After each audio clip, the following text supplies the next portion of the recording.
Today we're going to show you how we fix a very expensive Lotus Elise with Toyota Corolla parts. Let's find out. Let's get started.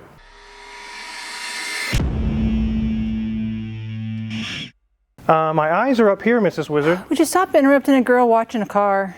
It is a very, very low to the ground car. I feel like I'm standing up on a platform looking out over it, but it's actually just how small it is.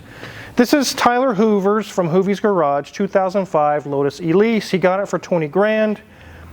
We've got it sorted out as far as he wanted to go. We got everything fixed on it, and we were able to save him some money by buying Toyota Corolla parts.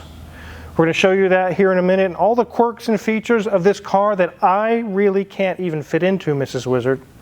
It is an awfully small cockpit area. It's very, very tiny. I sat in one of these years ago. I was about the same size I am now, and even back then, when I didn't have an aging arthritic back, it was still tough. You'll see when we open the door and show the interior review how wide the door sills are. They're huge. Let's take a look around this thing. Look at that mouth. It's smiling, Mrs. Wizard. It is. It is actually a very happy little car. And through that mouth, air flows through a sideways radiator. If you look up in these slits up top, you can see the radiator and condenser and everything down in there. It's literally laying flat. It's really, really strange. The air goes up and out. So it looks like it's painted blue. I believe it's been repainted. We'll show you here in a minute why I think that.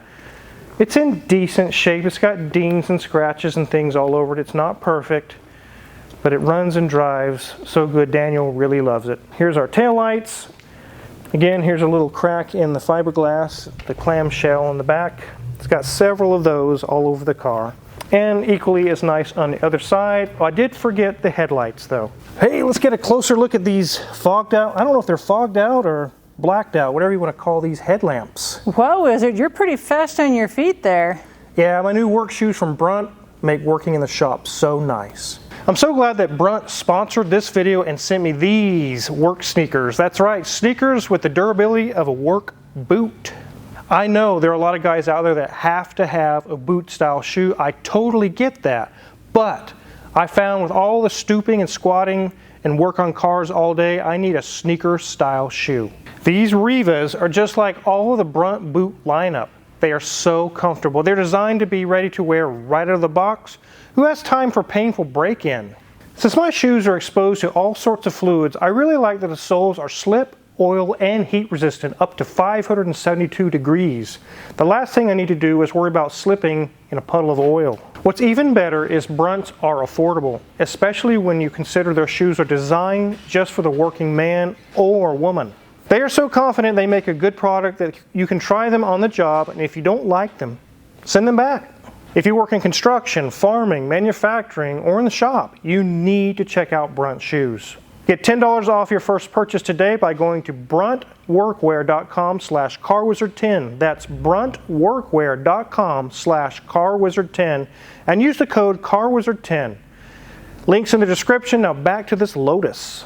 Now when we're talking about these headlights, I'm pretty sure they didn't come from the factory all blacked out like that. And I personally don't really like the way that they look. I think they look terrible on this, but I don't know that Hoovy's going to have that redone or cleared out. That'll have to be a decision he makes and has it done elsewhere. We're not really into customizing stuff like that.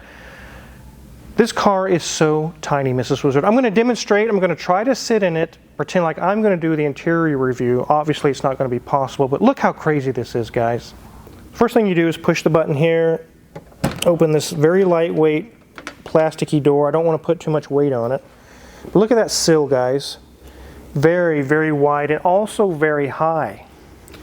You literally sink down into the seat to get into it. Are you ready for me to demonstrate, Mrs. Wizard? I guess, but don't hurt yourself. I'll try not to. One thing that Hoovy told me that you are not allowed to do, no matter who you are, is use the bracing of this windshield as a lift to help you out, or a holding point. You can literally break the windshield, so I'm not going to do that. Ugh. Whoa! Oh. And I think that's about all I can do, Mrs. Wizard. I don't think I could even get in it. Wow, I'm sorry, dear. I might need help out. Here, I think I'll give you a hand.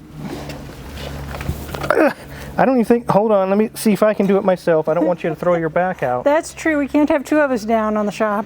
Yeah, there's no way I can do this. I'm going to have you do the interior review, Mrs. Wizard. Okay, okay. Try and crawl out. Be careful on the landing. Whoa, Wizard, you're not exactly Mary Lou Retton there. I'm going to have to go to the chiropractor after that. Yeah, I don't think I want one of these cars. No thanks. Okay, ladies and gents, I will take over. The Wizard obviously can't get in here. The secret is hand up here, you step in, grab the steering wheel, and you slide in, and somehow you get your legs in here as well, and we're in. Okay, it is a tight fit, I will give you that. If you look here, this thing is huge. It is a very large sill, and if I'm holding like the clutch, you can see that my leg is even. So the seat definitely has a drop down. Not a lot of space here to work with, considering there's there's the space for your feet back there, and you can see there's the gas pedal. Not a very large gas pedal, our brake and our clutch as well. So not a lot of space, kind of, well, this is very reminiscent to me of a go-kart, just a supercar go-kart. So I'd love to show you the mileage right now, but let's go ahead and turn our key on. And there we go. Lots of little lights there showing things. We've got 59,802 miles on this car. Very, very small gauge cluster. I mean, there's my hand. It is as big as your palm. That is it. Wow. So, okay, it's looking nice. Got the Lotus in the background. We've got the speedometer and the tach, the two things that are important. If you want to start the car, you don't turn the key way back down there. No. You have to do a push button start on this side. So it's a two-part process. Key with the power, push the button to actually get it started. Okay, not too complicated, just another step that we're not used to in most cars.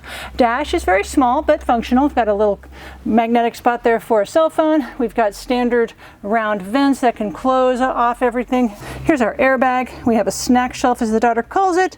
We have an upgraded Kenwood stereo system, and I do appreciate that they have blue paint matching here on the interior as the exterior. As we move down, we'll see we have our gear selector, but there's two buttons here.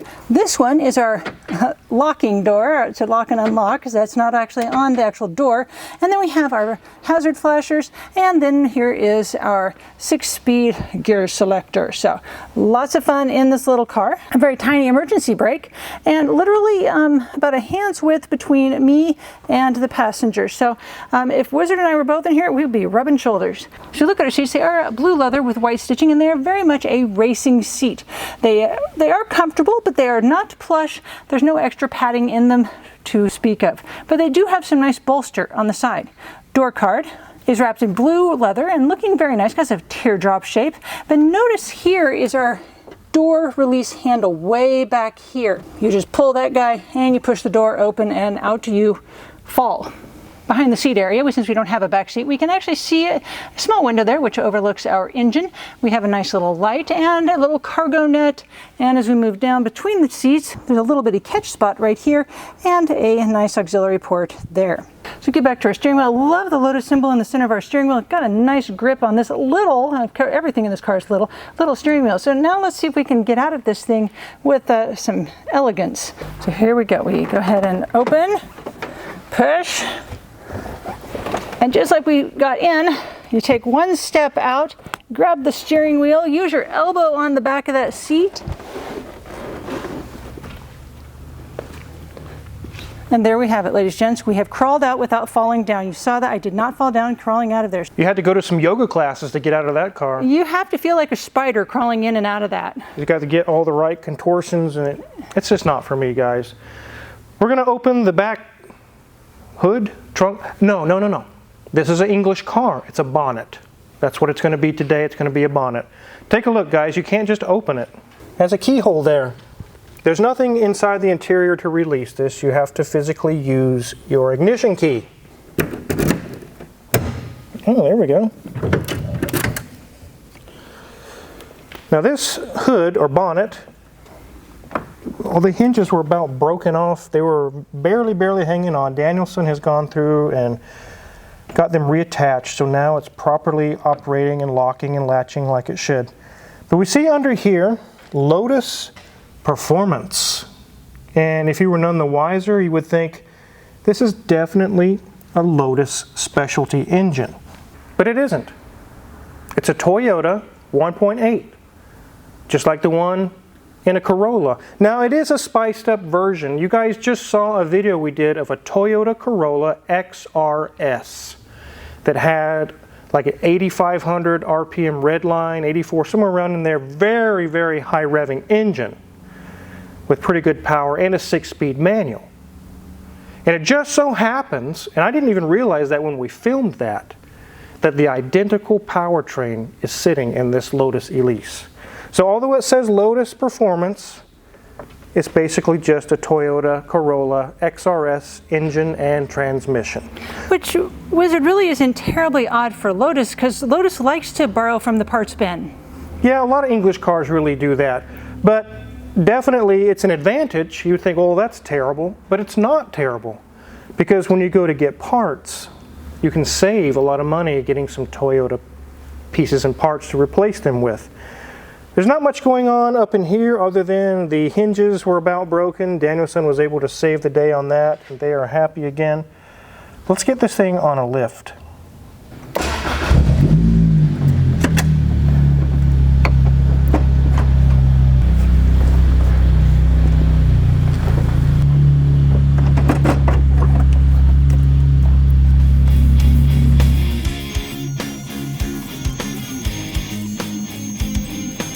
So what we're going to show you now is the underneath of this Lotus and how it's basically just glued together. Really? Glued together? Yes, they do glue together cars. Lotus does it, Aston Martin does it. It's a very serious bonding, but yes, it is just glue basically. Underneath here, it's just where the radiator and everything resides. You really don't see much. I guess if it were leaking, we would see some leaks coming out, but as we go to the wheel wells. Whoa, I'm really shocked. That's really simplistic. Yeah, it's not hard at all. There's just a sway bar link there. There's a tiny Bilstein shock. It says AP Racing. I think that's what that says. We have our steering tie rod there. It's not hard to work on. As you can see, you can get to everything. There is a cooler right here, though. It's kind of, seems like there should be some sort of a cover there. But you can see some yellowing, some yellow. I think it might have been a yellow front end or something.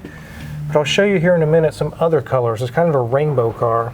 Just like Mrs. Wizard said, these are simple as opposed to other European cars where the suspension is so complicated. These are actually fairly simple. The brakes are like 70% remaining. There's nothing leaking out of these shocks. I don't see any issues really at all going on up here. Everything looks good. Again, we have another cooler sitting there. So here's our glue. It's orange colored. You can see all the seams here. It's basically bonded together, the whole car, with aluminum and glue. Looks like a big runway, Mrs. Wizard. It is. It's all very, very smooth. I guess there's not a lot going on underneath there. So when you're sitting in the car, Mrs. Wizard, you were just sitting in it a minute ago, the seat, just below the seat is some riveted tracks, which are right here. Right above there is where you were sitting. It's like this much. That's all between the road and you. It's very, very, very low, small car. Again, more glue. And a lot of these cars, which I had a friend who had an Aston Martin that was just lightly wrecked and it cracked a bunch of this glue in places, completely totals the car. Ruined for life. Unfixable. Actually, I take that back. It is fixable, but it costs as much as buying a brand new Aston Martin to fix it. So it's not worth it. When these joints get cracked or broken, your car is done for life. Here's some Nakaducks, are kind of shaped like one where air can get into our Toyota engine. Yes, you're looking at a Toyota. We see our CV shafts and brakes and everything back here. The brakes are about 80% remaining. We did replace this Bilstein with a good used shock. It was blown out and leaking oil everywhere, and it was bent. But this side still has a good Bilstein. It was not leaking. We just left that one alone. Everything appears to be intact. CV boots are not torn. When Hoovy dropped this off, it was making lots of rattling noises. A lot of these heat shields or underbellies were just put on with random bolts and bolts missing. It was really, really bad. We did put some new bolts in to hold these in. These bolts were completely missing when it came in. It also has where the exhaust heat shield was rubbing against this thin aluminum for so long, it made a zigzag lightning bolt shape cut straight through it. You can see with the exhaust, we had to remove some of the material here because whatever happened with this car in the past, this entire section was shifted over and it was touching right on the exhaust. We relieved it here, just a small amount, maybe a half an inch. And now it clears, all the rattles are gone. Underneath these cars that are built in this manner, there's really not much to see. It's almost like an EV. It's just flat paneling on the bottom. There's no exhaust, there's no hoses, there's no pipes. You don't really see anything. But it appears to be in pretty decent shape now. Let's get this thing on the ground and talk about what we did to save Hoovie so much money. So I promised to show you a rainbow. We've seen blue, we see yellow. This front fascia has been replaced with a yellow one and repainted to blue. Now I'm going to open the bonnet again and show you another color of the rainbow. We can see right up there, it's maroon colored. Like a wine color. What would you call it, Mrs. Wizard? Yeah, that's definitely kind of it's a wine or a burgundy for sure. So three colors, three different colors of the rainbow. So what color was it originally? It's anyone's guess. I don't know. I would say that it was probably that wine color, but it's three different colors now. Yellow, burgundy, and blue. So here's our original clutch and flywheel. When Hoovie brought this in, the clutch pedal was almost all the way to the top and it would slip and slip and slip. It was slipping really bad. If you got on it, it would just, the clutch was totally burned up. Let's take a look at this old one. This is the burned up clutch. See if I can fight with this thing and get it apart for you guys. Uh-oh guys, look at that. Toyota. That doesn't say Lotus.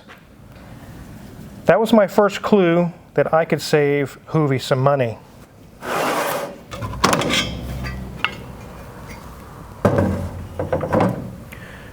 Look at this guys, it got so hot. There's so many hot spots on this thing. It was slipping really, really bad. This disc is almost to the rivets. It wouldn't have been much more and rivets would have been digging into the flywheel. Look at that guys, that's terrible. It looks like there's oil all over the surface, but that's not oil, it's discoloration from heat from it slipping so bad. Very, very much toast. So pretend this is your car, you got the old clutch out, you didn't notice the Toyota symbol on the pressure plate. You're like, oh my God, this is a Lotus, it's going to be so expensive. I bet this clutch is $3 grand. I don't even want to know. It's going to be bad. Don't let people rip you off when you buy these exotic cars like Lamborghinis, Ferraris, Lotuses, a lot of different cars. If you really do some research, they use Audi parts, Fiat parts, Toyota parts. You can really save a lot of money if you're wise when you go into it. When we pulled the clutch off, me and Danielson noticed it had Toyota stamped on the pressure plate. And I know that this was a Toyota engine to begin with, but I just knew, we just filmed the Toyota Corolla XRS, and I said, what if this is one and the same? What if it's the same, literal same engine? So I ordered a clutch kit from Worldpac for a 2006 Toyota Corolla XRS. And it showed up, we opened the package, literally identical flywheel, clutch, and pressure plate. Identical, guys. So Danielson hooked it all up. Now the transmission, by the book, is supposed to come out as a whole unit with the engine and everything. You had to remove the whole powertrain. But he was able to do it in the car. He had a few tricks up his sleeve, remove the transmission out from underneath the car. We did the job, put it back together. The clutch is perfect now. Instead of being some $2, $3, $4 grand for the clutch, I imagine if you went to a Lotus specialty store that sells Lotus parts for these, they'll probably charge you $2 grand for that clutch. I guarantee it. And then it would take 4 to 6 weeks for you to get it because it's a special order, special part. No, it's not. It's a Toyota Corolla clutch, an XRS. It matched up perfectly. It drives so good now. It drives really, really good. And the clutch kit cost me $250. That's it. Not $2,000, not $5,000. Daniel's son went and drove this after we got it all fixed up. He loves the Lotus Elise anyways, but he came back with a smile on his face. He's like, Wizard, I've got to get one of these. This is so amazing. It drives so good. So how can this car be any fun at all with a boring Toyota Corolla engine in it? How is that fun? Here's how it's fun. It's 190 horsepower. 0 to 60 in like 4.4 seconds or 4.5. That's fast. The car only weighs 1,900 pounds roughly. It's extremely light. So if you've got near 200 horsepower in such a light little car, it can be a bundle of fun to drive. It handles like it's on rails. The brakes are just linear. They're perfect. Too bad I don't fit in it, but apparently, according to Daniel, it drives like a dream. It is probably, for him, he said, it's the best driving car he's ever driven in his life. And he's driven tons of supercars. I like the fact that it has a Toyota drivetrain in the back because, like I just showed you guys, we saved Hoovie hundreds, maybe even a few thousand on repairs by getting Toyota parts. So I wanted to get a video out to show you guys this. Mrs. Wizard, my eyes are still up here. I know, but we're looking at the car. We're looking at this great, beautiful blue car here. Your head is, I might find it cute, but they may not appreciate it as much as I do. Maybe not. But definitely wanted to get a video out to you guys to show you this really sweet Elise. Although I can't fit in it, and I really probably can't even drive it very comfortably. How we were able to save Hoovie so much money because it has a Toyota drivetrain. Apparently, according to Daniel, it's an amazing, amazing car. Hoovie got it for 20 grand, and we don't have a ton into it, and you'll have a fun little car to zip around in. It really is fun, apparently. So if you're curious what kind of tools we use to magically pull the transmission out of this without engine out, check our Amazon affiliates link in the description below. There's a link there that takes you to our Amazon affiliate store. A lot of the tools we use in the shop are listed for sale there. We use them every day. They're tried and true. If you purchase any of them, we get a small cut and really appreciate it. Make sure to hit the subscribe button because we have a full schedule of cars, which means tons more videos for you guys. Thanks for watching.